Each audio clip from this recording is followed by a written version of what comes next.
back to my YouTube channel, and for today's video guys ay gagawa ako ng Chinese recipe.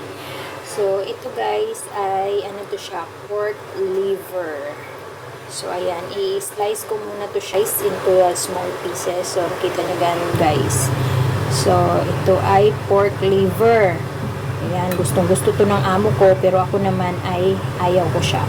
So ito yung mga sangkap na gagamitin natin guys. Ito, nag-mince ako ng ginger kasi kukunin natin yung juice nito at ilalagay natin dito sa ating pork liver. At ito naman yung sliced ginger para igisa natin. At ayan, meron tayong pepper powder, salt, cornstarch powder, sugar, wine, at saka meron tayong oil. So before that guys, slice muna natin ang ating pork liver. So let's go. So ayan guys, at na-slice na natin ang ating pork liver. So lalagyan na natin ng white pepper powder. Ayan, konti lang. Siyempre, lagyan din natin ng salt. Ayan, salt. Siyempre, lagyan din natin ng sugar. And lagyan natin ng konting cornstarch. So, ayan. Tapos, ilagay na natin ang ating ito, yung mininch natin na ginger. So, ganyan lang natin para lalakas yung kanyang juice. Ayan, ganito po ang mag-marinate ng pork liver. So, yung juice lang ng ginger ang kukunin natin guys para i-marinate sa ating squish lang natin siya. So, ayan, i-mix lang natin.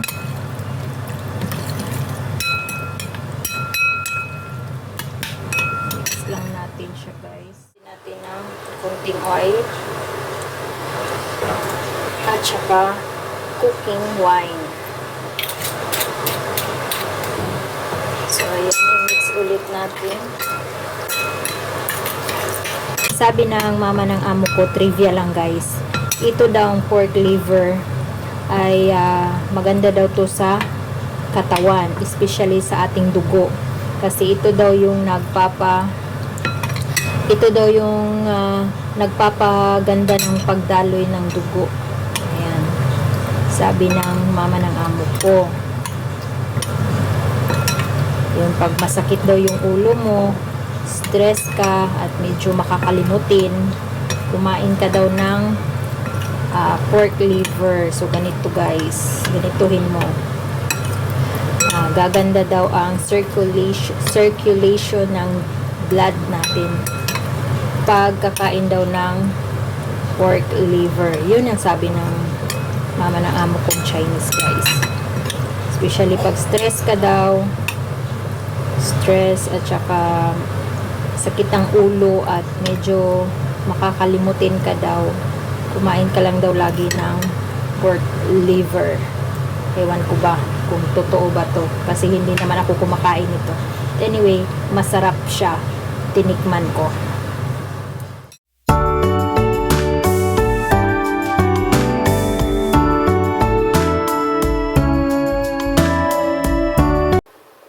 Alright guys, at mainit na ang ating pot.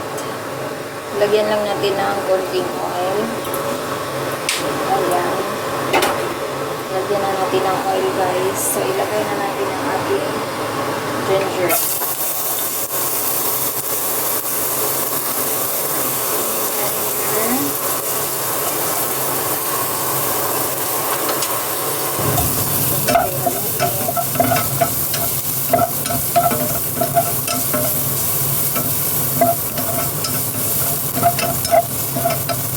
Hindi na natin kailangan na gawing brown yung ating ginger, no?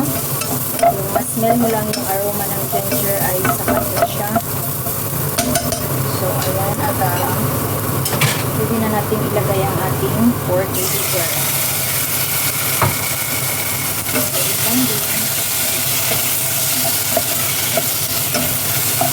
Para to sa amo kong babae. Kasi na-stress siya sa trabaho niya. Laging sumasakit yung ulo niya. Kaya gusto niyang kumain ng ganito. Well, anyway guys, sa pagluluto naman ito ay hindi kailangan ng matagalan kasi titigas siya. So, quick and easy cook lang talaga siya guys. Then, lagyan lang natin siya ng tubig. Water. Pakuluin lang.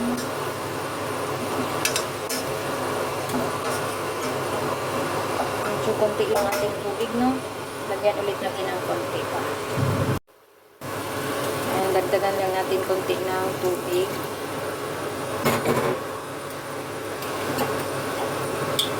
At lagyan natin ng cooking wine. So, gumamit ako ng Pearl River Bridge na wine.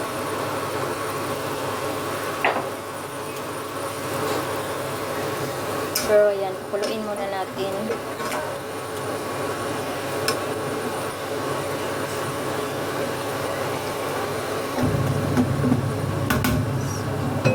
Takpan muna natin. Mamaya na natin ilagay ang ating wine. Pakuluin lang natin siya konti. So, tinikman ko siya guys. Kulang siya ng asin. So, lagyan natin ng salt.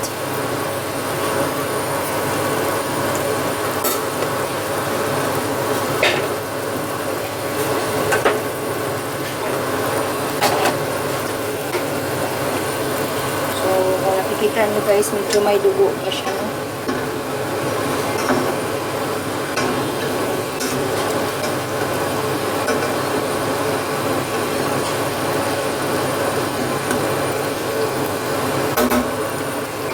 Ayan guys, pwede na nating ilagay ang ating wine.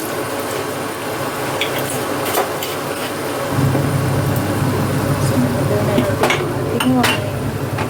Well, anyway guys, pag nalagay pala yung wine, hindi na kailangan na matagal siyang pakuluin. Kasi hindi rin maganda pag overboiled na siya ang wine.